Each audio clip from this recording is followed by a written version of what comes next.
On January 28, 2026, NASA announced they had found the oldest galaxy ever confirmed. It's called MOEMZ14, and we are seeing it as it looked just 280 million years after the Big Bang. That might sound like a long time, but the universe is 13.8 billion years old.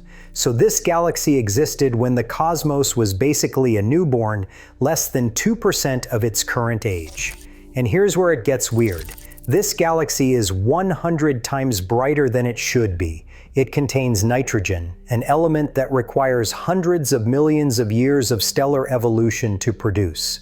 And it is sitting in a region of space that should still be filled with primordial fog, but somehow it is not.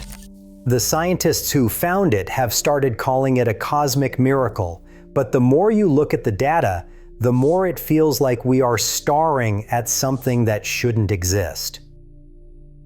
To understand why MOEMZ14 is so unsettling, you need to understand what the early universe was supposed to look like. After the Big Bang, the universe was a hot, dense soup of particles. No stars, no galaxies, just hydrogen, helium, and a tiny bit of lithium expanding outward into nothing. For the first 100 million years or so, the cosmos was completely dark. Astronomers literally call this period the Dark Ages. Then, somewhere around 100 to 200 million years after the Big Bang, the first stars finally ignited. These weren't stars like our sun, they were monsters, hundreds of times more massive, burning through their fuel at ridiculous speeds, and dying in violent explosions that scattered heavier elements into space. But here's the thing. Those first stars were supposed to be rare, isolated, and struggling to form in a universe that was still mostly empty. The first galaxies? Tiny, dim, and chaotic. More like small clusters of stars than anything we'd recognize today. That was the model. That was what decades of physics, simulations, and observations had led us to expect. But then the James Webb Space Telescope launched in December 2021, and within months of its starting science operations, astronomers started finding galaxies that had no business existing. Galaxies that were too big, too bright, too mature, too early. At first, scientists thought maybe they were making measurement errors. Maybe the photometric data was misleading. Maybe these weren't actually distant galaxies at all, but nearby objects whose light had been reddened by dust, making them look further away than they really were. So they designed a survey specifically to find out. They called it Mirage or Miracle. And MOEMZ14, it turned out to be the biggest miracle of all. The Mirage or Miracle survey was led by Pascal Wesch from the University of Geneva and Rohan Naidu from MIT's Kavli Institute. Their goal was simple but crucial. Take all those suspiciously bright objects that JWST had been finding at extreme distances and confirm whether they were real. Because if they were mirages, dusty nearby galaxies pretending to be ancient ones, then our models were safe.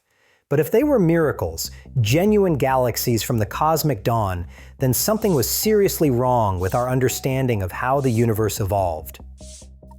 On April 16, 2025, the team pointed JWST at one of these candidates and let the telescope stare for about 4.5 hours. They used NIR-CAM for imaging and NIR-SPEC in prism mode for spectroscopy, which basically means they collected enough light to break it apart into its component wavelengths and figure out exactly what elements were present. When the data came back, the redshift measurement was definitive. Z equals 14.44 plus or minus 0.02. No ambiguity, no error bars big enough to explain it away. This wasn't a mirage. MOEMZ14 was sitting at a distance where its light had traveled 13.5 billion years to reach us. Due to the expansion of the universe, the galaxy is now roughly 33.8 billion light-years away in what astronomers call comoving distance. But when we look at it, we're seeing it as it was when the universe was just 280 million years old. The research team published their findings in a paper titled A Cosmic Miracle, a remarkably luminous galaxy at Z-specs equals 14.44. Confirmed with JWST, 46 authors from institutions around the world, peer-reviewed, published in the Open Journal of Astrophysics. This wasn't speculation, this was confirmed. But confirmation was only the beginning, because the numbers that came out of that data were absolutely baffling. MOMZ14 is roughly 100 times brighter than theoretical models predicted any galaxy could be at that epoch.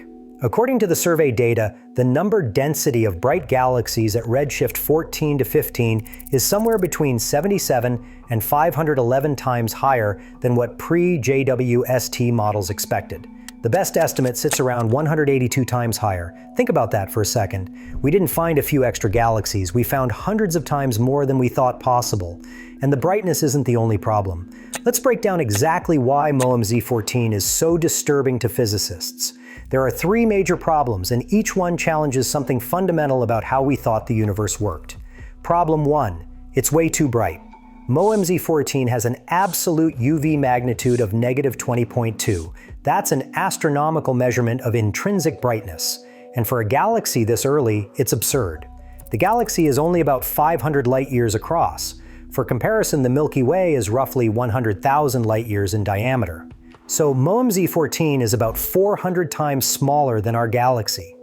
Harvard astrophysicist Avi Loeb put it this way: it's 100 times smaller than the distance between our Sun and the center of the Milky Way. It's tiny, but despite being tiny, it's packing roughly 100 million solar masses worth of stars into that compact space.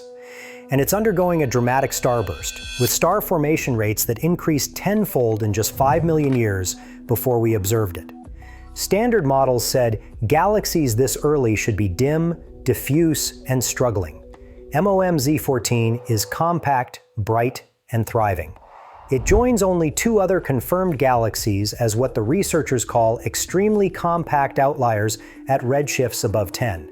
These galaxies shouldn't be this bright at this size this early. But the brightness problem is almost manageable compared to what comes next. Problem 2. The nitrogen mystery.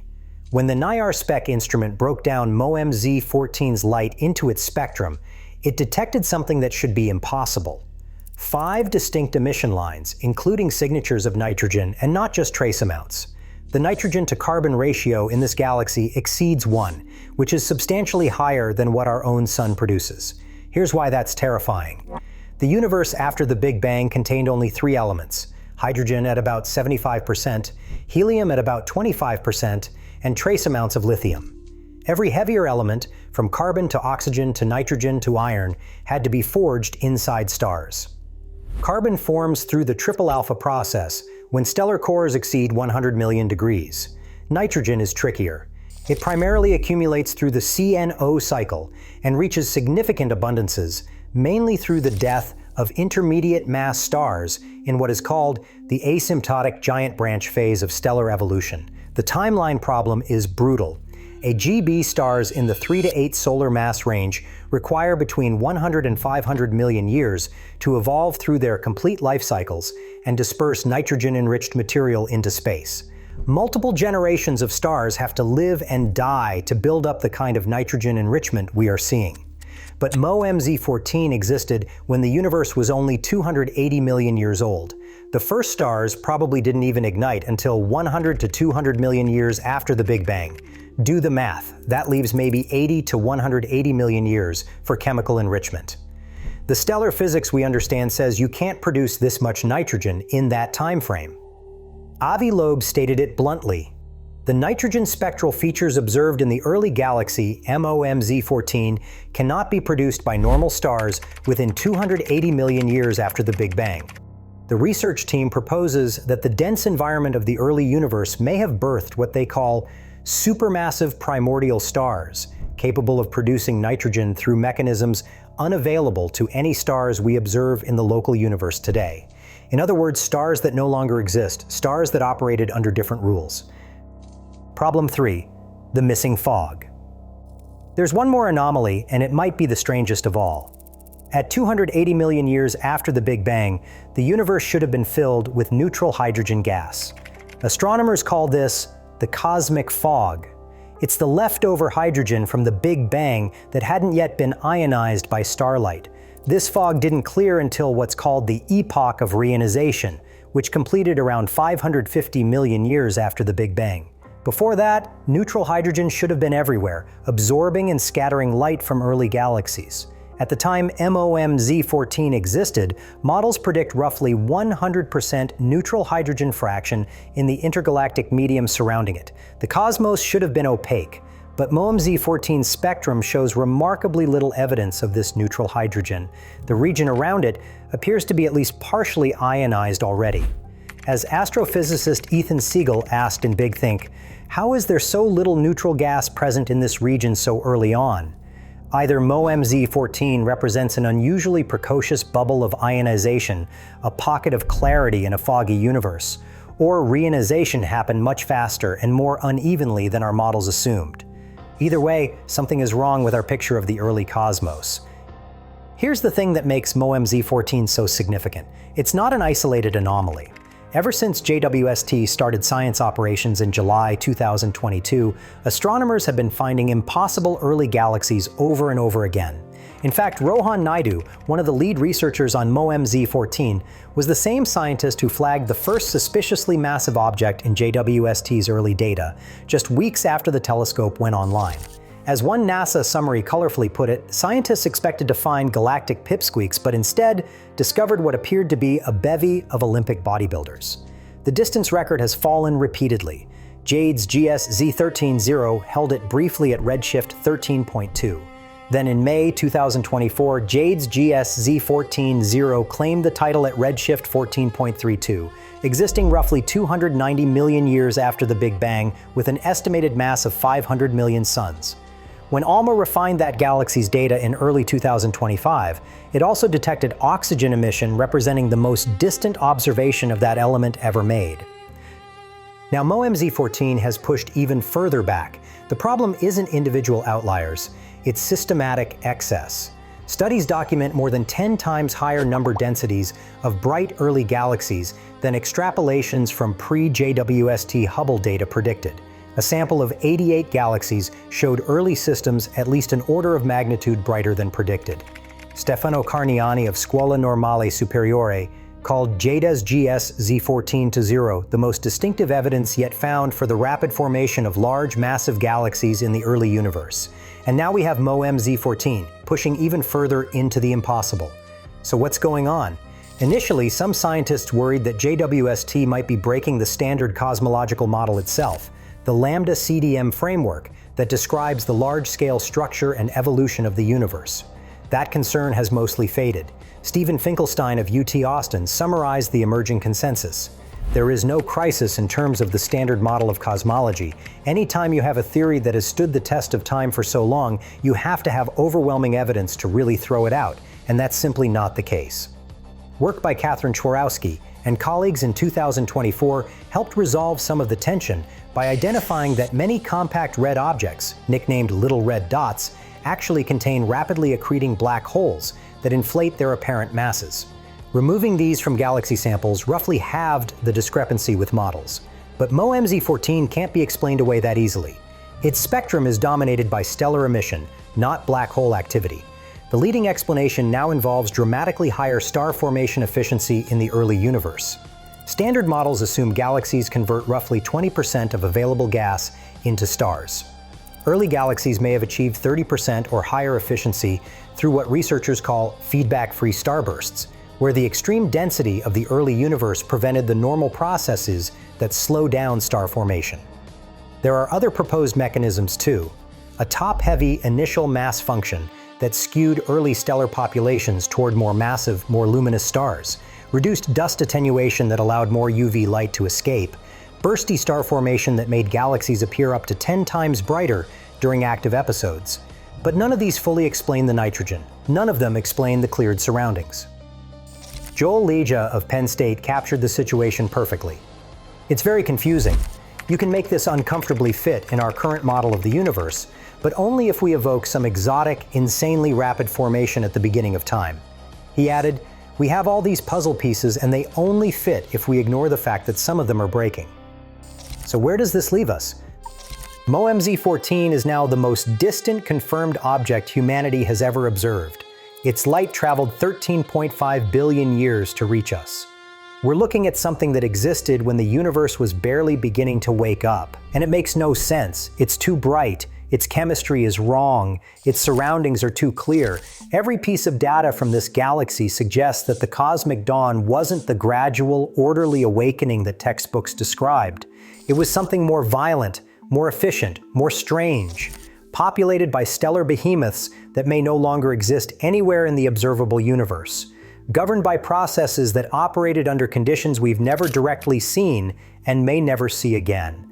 As Vicky Wilde commented in Sky and Telescope, it was frankly pretty naive of astronomers to have assumed star formation in the early universe would resemble later epochs. We've been looking at the universe's baby pictures and assuming babies act like adults. MOMZ14 is telling us that cosmic infancy was wild in ways we're only beginning to understand. The James Webb Space Telescope will keep staring deeper. More impossible galaxies will probably emerge, and each one will force us to revise our understanding of how everything began. Graduate student Yijia Li put it best. To figure out what is going on in the early universe, we really need more information. It's an incredibly exciting time, with Webb revealing the early universe like never before and showing us how much there still is to discover. The early universe wasn't just different from today, it was actively strange, accomplishing in millions of years what our models said required billions, through mechanisms that may have operated only during that singular cosmic moment and then vanished forever. That's not just fascinating, that's kind of creepy. If you want more deep dives into the discoveries that are rewriting what we know about the cosmos, hit like and subscribe. We're covering the biggest stories coming out of JWST, and trust me, MOMZ14 is just the beginning. I'll see you in the next one.